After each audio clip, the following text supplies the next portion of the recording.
Equation था वो यूं हो गया। अब ये इसके ऊपर एक फोर्स हमने, ये जो F1 है ये आपकी सिंप्लिसिटी के लिए यहां से हटाकर यहां कर दिया है F1। और ये कैसा फोर्स है, ये अब इसको हम डाउनवर्ड, इसको अब हम अपवर्ड दिखा रहे हैं। इसी तरीके से एक फोर्स ये लग रहा है F2, इसको हम क्रॉस दिखा रहे हैं। क्रॉस का मतलब ठीक इसकी अपोजिट डायरेक्शन। ये अप में लग रहा है, लेकिन क्या अप में है, आई अप है, और ये क्या है, आई डाउन है, आई डाउन। तो फोर्स डाउनवर्ड एंड अपवर्ड। देखो बेटा, एक ही ऑब्जेक्ट पर दो forces different line of action में काम कर रहे, इसलिए ये एक दूसरे, ये क्या बनाएंगे, ये एक कपल बनाएंगे और कपल से टॉर्क होगा। क्या होगा, टॉर्क होगा। तो ये क्या है, ये एक्सिस ऑफ द कॉइल है। इससे किसी इंस्टेंट पर बनने वाला मैग्नेटिक फील्ड से जो एंगल है वो थीटा है। कितना एंगल है बेटा, थीटा। ये किसका है, बी, और ये एक्सिस है, ये एक्सिस, ये जो एक्सिस था अब ये घूम गया है। ठीक है, तो अगर ये एक्सिस है तो जरा सा इसको पीछे बढ़ाओ और ये लाइन देखो।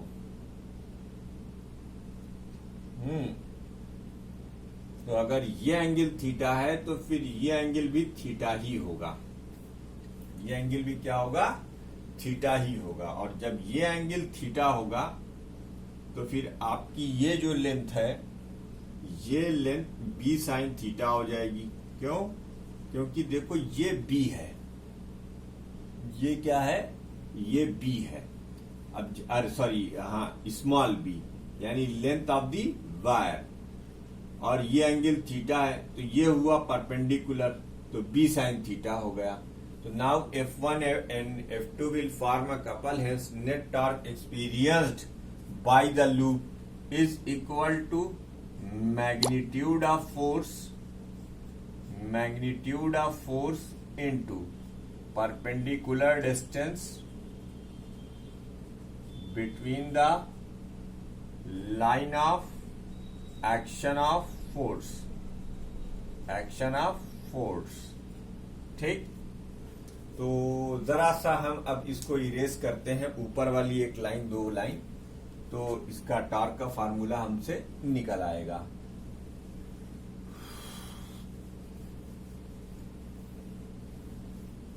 वीडियो को पॉज करके आप नोट कर लीजिएगा, मैंने काफी बार छोड़ा है वीडियो को खाली, इससे आप नोट कर सकते हैं।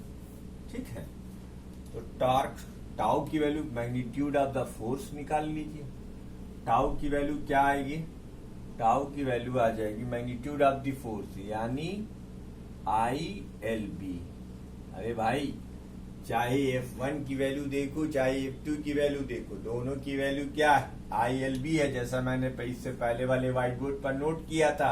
और इन दोनों के बीच की परपेंडिकुलर डिस्टेंस क्या है, B साइन थीटा है, तो यहाँ B साइन थीटा लिख दो।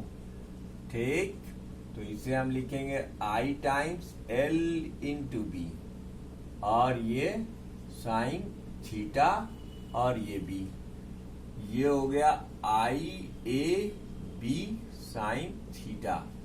ए क्या है बेटा, ए एरिया ऑफ द लूप है, एरिया ऑफ द लूप, ये लूप का एरिया है, एरिया ऑफ द लूप है ये। ठीक है, तो ये एरिया ऑफ द लूप हो गया। अब ये एरिया ऑफ द लूप हो गया,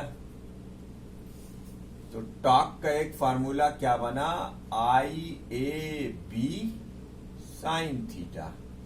अच्छा, वी नो दैट, हम जानते हैं, we know that I into A जो होता है वो M होता है, यानी मैग्नेटिक डाइपोल मूवमेंट। इसका मतलब टॉर्क का एक फार्मूला ये भी आ सकता है, MB साइन थीटा, जहां पर IA क्या है, M है। तो ये टॉर्क का एक फार्मूला और आ गया। यहां से ये बात प्रूव होती है कि a current carrying coil in magnetic field experiences a torque. This principle is used in galvanometer and electric motor. तो यहां से ये बात प्रूव होती है। वीडियो को पॉज करके नोट करते चलिएगा। Hence a current carrying loop experiences a torque in magnetic field. Hence a current carrying loop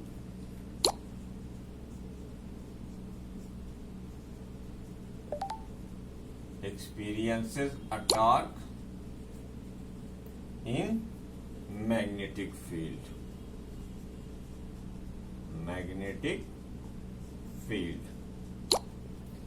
This, ठीक है, this torque is the basis of this torque is the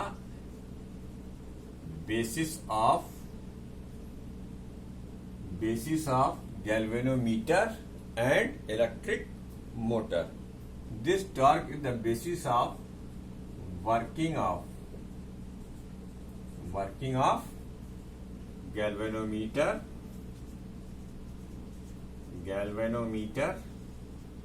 and voltmeter, galvanometer and electric meter। तो अब तो ये आपके बिल्कुल समझ में आ गया होगा कि कोई करंट कैरिंग टॉर्क किसी मैग्नेटिक फील्ड में क्या एक्सपीरियंस करता है, टॉर्क एक्सपीरियंस करता है। ठीक, करंट कैरिंग कॉइल किसी मैग्नेटिक फील्ड में टॉर्क एक्सपीरियंस करता है। तो इसे वीडियो को पॉज कर नोट कर ला लिए और यहां पर एक फार्मूला और लिख लेते हैं कि if coil have n turns, if coil have n turns, then force, then net torque experienced by it, net torque experienced by it, tau is equal to NIAB sine theta. ये क्या होता है, tau is equal to NIAB sine theta, where theta is the angle. हम यहां पर एक बात और मेंशन कर दें, where theta is the angle between normal of the loop and magnetic field, normal of the loop and magnetic field, ये वो थीटा होता है। तो वीडियो को पॉज करके इसे पूरा नोट कर लीजिए, क्योंकि अब इस चैप्टर में जो एक और इम्पॉर्टेंट चीज है, moving coil galvanometer, moving coil galvanometer, अब हम वो पढ़ाएंगे आपको। क्या हेडिंग नहीं मिटाते हैं, मूविंग कॉइल गैल्वेनोमीटर। इसमें जो तुम्हारे सिलेबस में अब बचा है वो है सस्पेंडेड कॉइल गैल्वेनोमीटर। तो वर्किंग ऑफ प्रिंसिपल इसका क्या है, इसका प्रिंसिपल वीडियो को वॉच करके इसे नोट करना आपकी जिम्मेदारी थी। अगर आपने नहीं नोट किया तो ये आपकी गलती। वैसे वीडियो रिकॉर्ड हो रहा है, वीडियो में कोई दिक्कत नहीं, ठीक है। तो बच्चों अब हमें मूविंग कॉइल गैल्वेनोमीटर के बारे में पढ़ना है, जो कि जिसकी की वर्किंग बेस करती है इस बात पर कि moving coil experiences a torque in magnetic field. Moving coil galvanometer, moving coil galvanometer, इसका शॉर्ट फॉर्म है MCG, मूविंग कॉइल गैल्वेनोमीटर। अब इस मूविंग कॉइल गैल्वेनोमीटर में दो टाइप होती है, एक सस्पेंडेड टाइप गैल्वेनोमीटर और दूसरी होती है, एक होती है सस्पेंडेड टाइप गैल्वेनोमीटर और दूसरी होती है पाइवोटेड टाइप गैल्वेनोमीटर। हम सिर्फ यहाँ पर सस्पेंडेड टाइप गैल्वेनोमीटर की बात करेंगे, क्योंकि वही इंपॉर्टेंट है। सस्पेंडेड टाइप, देखो अब इसका फिगर ध्यान से देखो, फिगर समझ में आ गया तो सब समझ में आ जाएगा। ये एक स्क्रू है। ये सब लैब में मिलने वाले इंस्ट्रूमेंट है। यहां से हम वायर बांधते हैं। वायर बांधा, ठीक। इस पॉइंट पर एक और स्क्रू लगाया। इस स्क्रू में, इसका नाम हम अभी रखेंगे।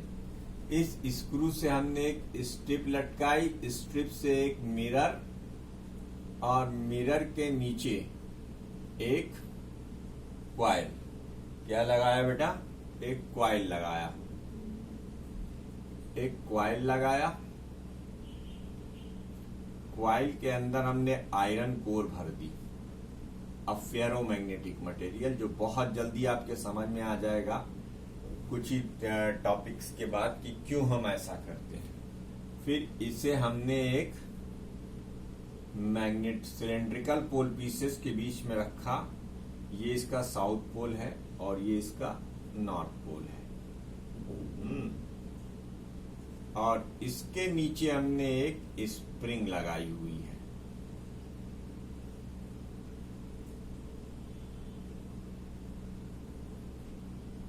ये देखिए सर, ये स्प्रिंग लगाई हुई है। और फिर ये यहां से निकाल कर आप एक दूसरा स्क्रू टाइट कर दें यहां से, और यहां से आप अपना वायर निकाल लें। तो ये आपका टॉरिसन हेड कहलाता है। ये आपका टॉरिसन हेड है, टॉरिसन head.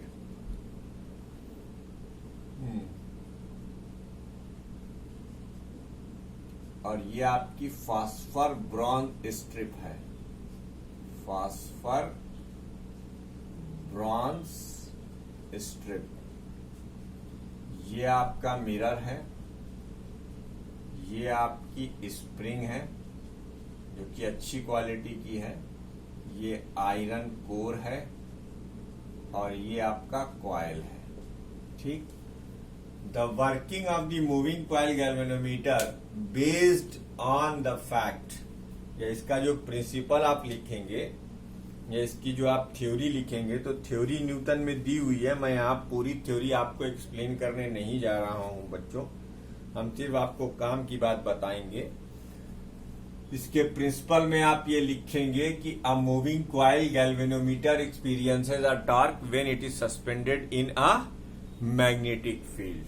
A moving coil galvanometer experiences a coil, a rectangular a current carrying coil experiences a torque in magnetic field। ये आपको लिखना है, ठीक है। ये इसका प्रिंसिपल हो गया।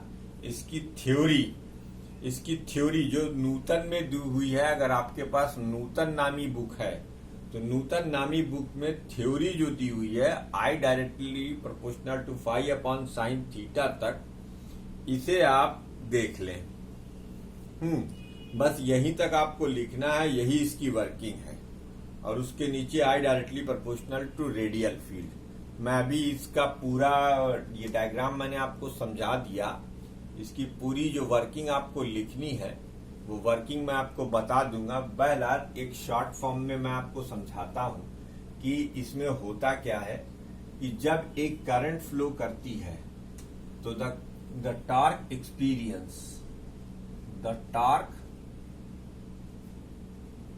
experienced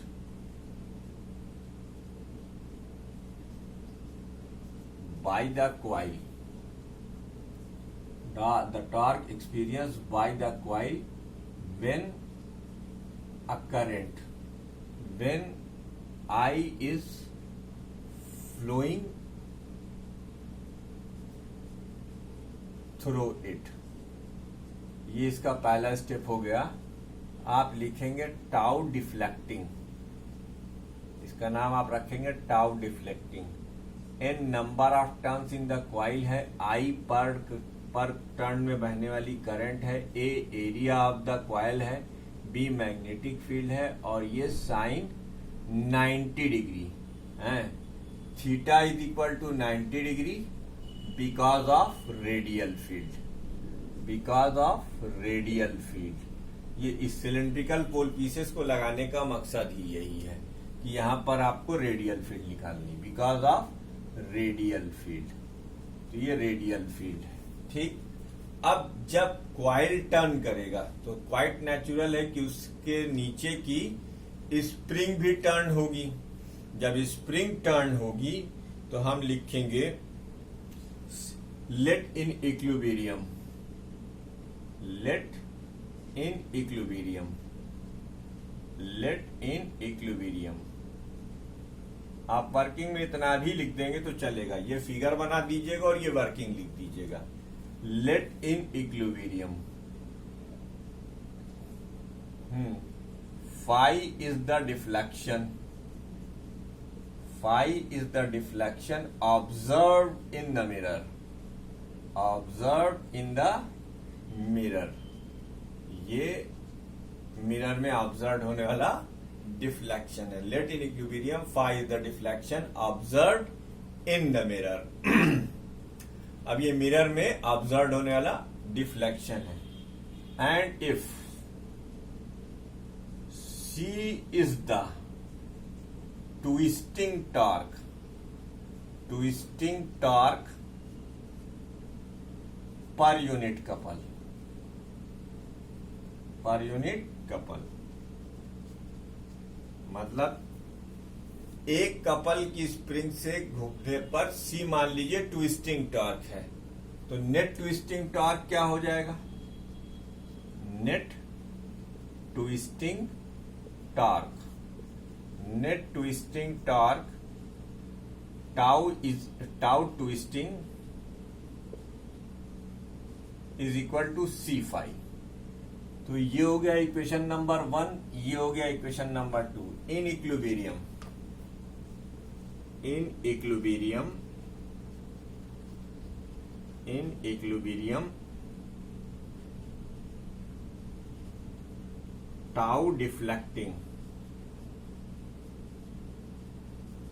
is equal to tau twisting, यानी NIAB is equal to C into phi.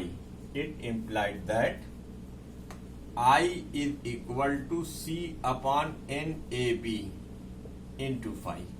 बच्चों ये है वर्किंग। अब किसी दिए हुए गैल्वेनोमीटर के लिए number of coil in the turn constant होगा, एरिया ऑफ कॉइल कांस्टेंट होगा और रेडियल मैग्नेटिक फील्ड B भी कांस्टेंट होगी।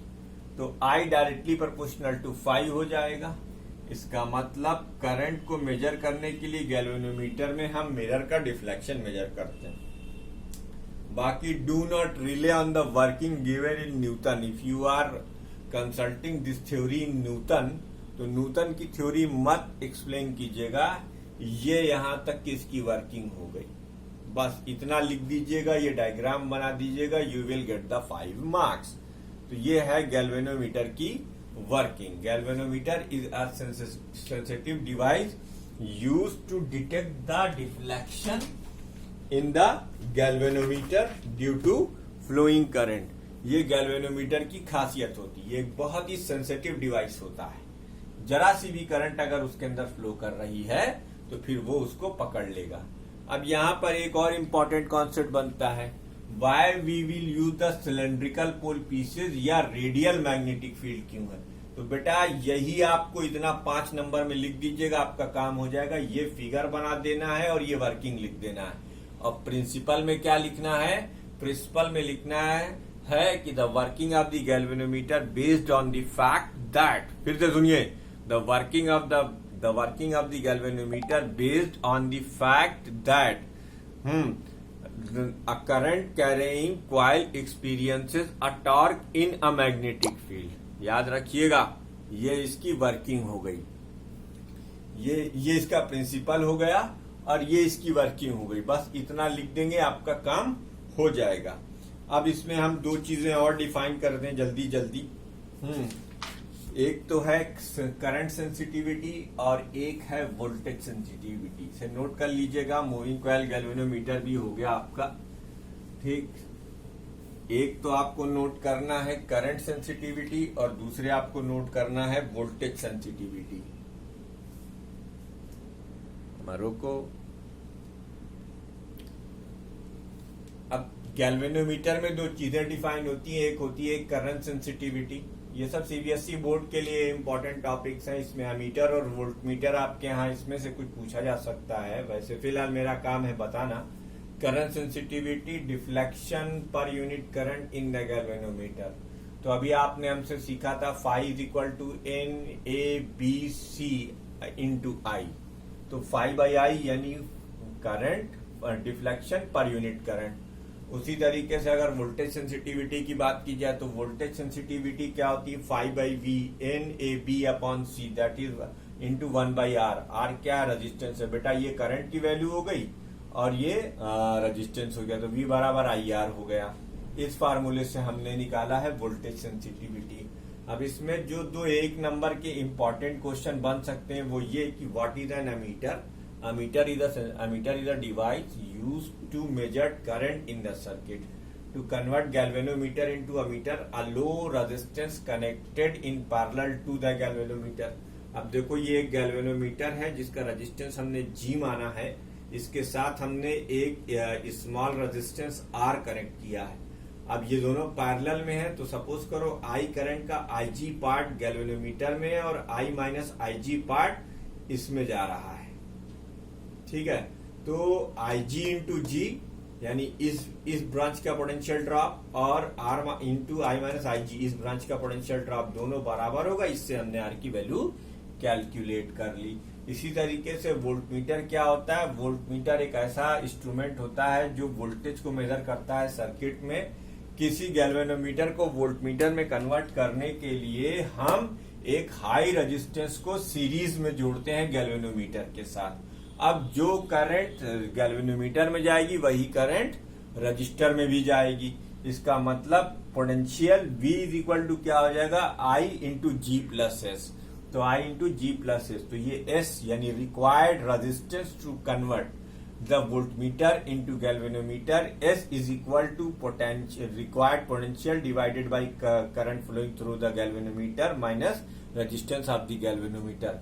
इसी तरीके से R क्या है, required resistance to convert ammeter into galvanometer. R की वैल्यू क्या हो जाती है, IG upon I minus IG into G. याद रखिएगा एक अमीटर का रेजिस्टेंस जो है वो 0 होना चाहिए और एक volt meter, ideal volt meter का रेजिस्टेंस इनफाइनाइट होना चाहिए आइडियल कंडीशन में, पर ऐसा होता नहीं है। इसी के साथ खत्म होता है आपका चैप्टर नंबर 8, पूरी तरीके से खत्म हो गया चैप्टर नंबर 8। चैप्टर नंबर 9 मैं आपके लिए छोड़ता हूं। ये पूरा थ्योरेटिकल चैप्टर है, इसमें केवल अर्थ मैग्नेटिक फील्ड ही हम पढ़ाएंगे। और चैप्टर नंबर 10